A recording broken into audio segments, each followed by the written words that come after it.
د روجي ډیر فضایل دي. بعض فضایل ته وګورئ اشاره کوم چې تاسو پته ولګي چې دا څومره اوچت عبادت ده. صحیح مسلم کې یو حدیث راځي رسول صلی الله علیه وسلم وایي چې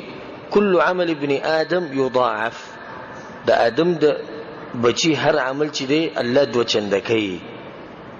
د الله سبحانه وتعالى رحمت ده. من جاء بالحسنه فله 10 امثالها ومن جاء بالسيئه فلا يجزى الا مثلها. الله وی چې څوک نیکی راوړي نو موږ بوله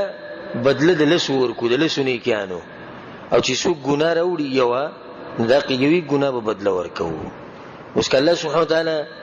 دا بدیانیم د قشان ډیرولې نو موږ به څه حال وې، تباہ برباد شوی و. رسول صلی الله علیه وسلم وی چې هر عمل چې د چند کیږي الحسنه ب10 امثالها، یو نیکی لسند کې الله سبحانه وتعالى الى 700 ضعف او وسوت الله رسي. الله دې رحمت وګور لکه یو نیکی چې دی وکړه لکه وسو نیکیانی چې دی وکړي. قال الله عز وجل رسول سموي الله وي الا الصوم سوى دروجينا فانه لي، وي دروجي زما د پاره ده، دا خاص عمل لې. نو سوال دا دی چې دا بندگی خطوله موږ رب العالمین د پاره کو دروجي په کول الله خاص کوي. جواب دا غي دا دی چې دا یو داسې عبادت ته دروجه چې د دې پته صرف رب العالمین ته ده او دا غي نه بد بیت ته ده. بس دریم کې سدي پته نه لګي. یو سړی ماسپخین کې راوته زما روجه ده کور کې ډوډۍ وخوړ ته پته لګي، یو سړی پټ شي د وبس کې په پټه ته پته لګي نه. ذکر الله سبحانه وتعالى دا عبادت د ځان لپاره خاص کړی دی. الا الصوم فانه لي، الله وی زما لپاره وانا اجزي به، نداغي اجر بزور کوم غزه تاسو خیمنه دا وسوم غټ اجري چې رب العالمین پټ ساتل دي. دویم فضیلت جابر رضی الله عنه حدیث ته چې رسول صلی الله علیه وسلم وی الصيام جنه، روزه چې دا ډال او ډال د سره پاره دي یستجن بها العبد من النار، د جهنم نه به بنده ځان بچ کولې شي. یعنی دا روزه ته ونی سي ځان سره او مخې ته د جهنم ور، یعنی جهنم د ور پتا نه لګي. دا دوره اوچت عبادت دی. په انسان د دغه نه بچکی د ور نه او دا انسان بچکی د شهوت نه، د شهوت نه چې څومره غلط کارونه جوړيږي، زنا، بد نظر، غلط سوچ، دا روزه به دې ته بچکی. باغی باندې دلیل له رسول صلی الله علیه وسلم یا معشر الشباب ای ځوانانو من استطاع منکم الباءة فليتزوج، تاسو کې چې څوک واده کولی شي او طاقت یې نو واده دي لازم وکړي. فانه اغض للبصر واحسن الفرج، وی د دې واده د فائدې نه چې د سترګو حفاظت وکړي او د عورت خیال پکې ساتل کیږي. ومن لم يستطع فعليه بالصوم، او که څوک واده نشي کولای نو روزي دي نشي. فانه له وجاء، وی د روزي به حفاظت کوي د دې سترګو او د عورت. او دغه تجربه خبره چې کله سړی روزي نیولي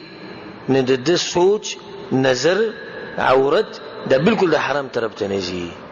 دریم فضیلت روزه چې د انسان نه ګناهونه ریږي. حدیث کې راځي او امام مسلم راوړی رسول صلی الله علیه وسلم رمضان الى رمضان مكفرات لما بينهن اذا اجتنبت الكبائر. و یو رمضان د بل رمضان پورې، یعنی ته تیر شوی کال روزي نیولې دي او اوس د بل روان دی، بل میاشت روان دی د روزي ده. د دې دوانو میاشتو په منځ کې چې څومره ګناهونه دي، واړه ګناهونه، هغه ټول الله سبحانه وتعالى سي بخي چې د دوه روزي په تابع راړي. الله سبحانه وتعالى ستاسو ټول ګناهونه بخي. څومره فضیلت دي د میاشتو د روزي. یو فضیلت ده رسول الله صلی الله علیه وسلم په حدیث کې عبد الله بن عمر رضی الله عنه حدیث ته وی رسول الله صلی الله علیه وسلم چې الصيام والقرآن يشفعان للعبد يوم القيامه. قرآن او روزه د بنده د پر شفاعت کوي د قیامت په ورځ باندې. په هغه ورځ باندې چې 50,000 کال به خلک ولاړي. آدم علیه السلام پسې بلاړ شي، ابراهیم علیه السلام پسې بلاړ شي، نوح علیه السلام، موسی علیه السلام، عیسی علیه السلام، دا ټول به انکار کوي. په دغه سخت موقف کې د روزه او قرآن د مستا شفاعت کوي. خو په شرط د دې چې ته دوی سره وفا وکړي. یقول الصيام،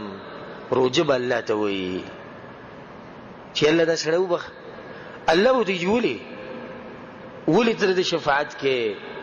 ويا رب اي زمن ربا روجب الله توي منعته الطعام والشهوه فشفعني فيه يا الله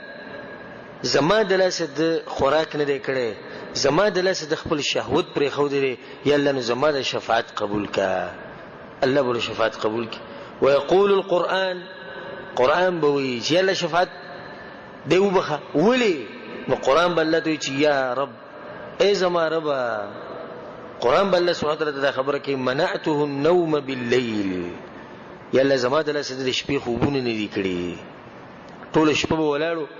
په تهجد کې به زما تلاوت کوو په تهجد کې به قرآن نه د خوبونه نه دی کړي نو زما شفاعت قبول کړي الله سبحانه وتعالى بوله رسول الله په حدیث کې چې دوه شفاعت به قبول شي د دې روزي فضیلت یو بل فضیلت ورته وایو رسول صلی الله علیه وسلم په حدیث کې وایي دا حدیث صحیحینو کې دی للصائم فرحتان يفرحهما د روزتي سړي لپاره دوه خوشالیاں دي چې دته ملوي دوه غټي خوشالیاں دي اولنی خوشالي اذا افطر فرح بفطره کله چې روزه ماته کې دغه ټیم کې ډېر خوشاله تګي شوی وګي شوی نه کله چې وبوس کې رايخي او دا خوراکو کې د معده ډکه شي خوشاله شي دا خوشالي ته پوس مکو اسمره خوشالي خو د دینه غټه خوشالي و اذا لقي ربه وبكم ورچ خپل رب سره ملاوي شي فرح بصومه نا غرزو په روزه باندې ډېر خوشالي دوه خوشالي یو په دنیا کې ده ما خام ټیم کې دته ملاوي دویمه خوشحالي په هغه ورځ باندې به ملاويږي چې په ورځو په خلکو باندې ډېری سختي او په د باندې به خوشحالي اروجه بخپل التویني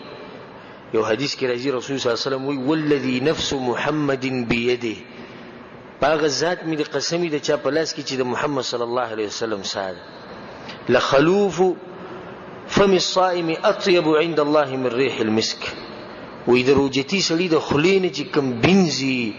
د الله په نسبانه د مشکو د عنبرو د بینه چې خوګ دی حالکه د غبین خصوصي د میدی بینی اس خبل خونی الله سبحانه وتعالى چې درجه ور کړی د بدی چې د عبادت ډیر اوچت دی یو حدیث کې راځي سهل ابن سعد رضی الله حدیث ته وان فی الجنه بابا رسول الله صلی الله علیه وسلم په جنت کې یو دروازه ده یقال له الریان دې دروازې ته سوې ریان دې دروازې نوم دی يدخل منه الصائمون يوم القيامه بدغه باندې بسې پروجتيان زنده نزي یو قیامت پورز باندې لا يدخل منه احد غيرهم دغه لو بکده نسوک نشیت يقال دا आवाज بوش د قیامت پورز اين الصائمون اچي شو روجي چینه ولې اروجتيان چی شو الله لپاره جروجي نشي پرزي نفلي دا आवाज بوشي رسول الله فيقومون پابسي چې منګي فيدخلون دنبش فاذا دخلوا کله چې ورننوزي نور خلک هم کوشش کوي چې موږ ورننوته جنت ته اوچت نعمتونه رسول الله اغلق چې څنګه دی وردن نشي الله سبحانه وتعالى دروازه بند کړي چې دا د دې خلکو لپاره خاص دروازه و څوک چې روجي نشي یو فضیلت ده ابو امامه رضی الله عنه رسول صلی الله علیه وسلم بشراغه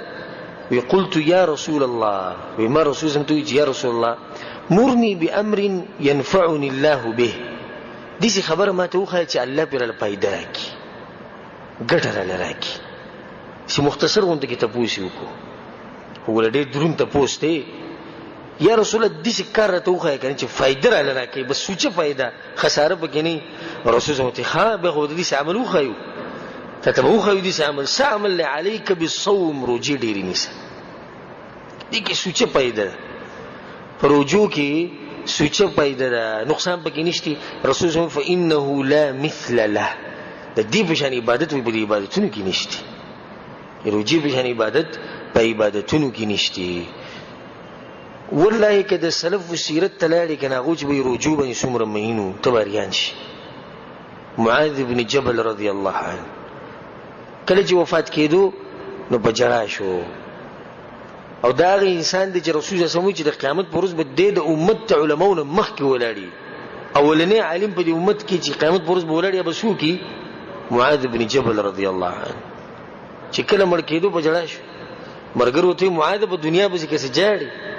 هغه به بل ته دا دنیا به کې څه جاړي هغه چې نه په دنیا پسې نه جاړم دغه کې نه مو چې په دنیا پسې جاړم نه بیا به څه پسې جاړي وي په دریو خبرو پسې جاړم چې د دریو به ماته نه ملاوي اولنې وي د جمعې اوږدې اوږدې شپې چې به موږ چې به تهجد کول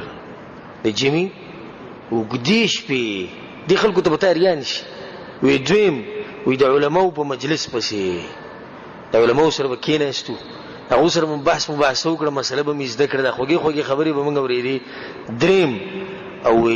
د وړي هغه اوږدې اوږدې ورځې موږ چې به روجې نیوې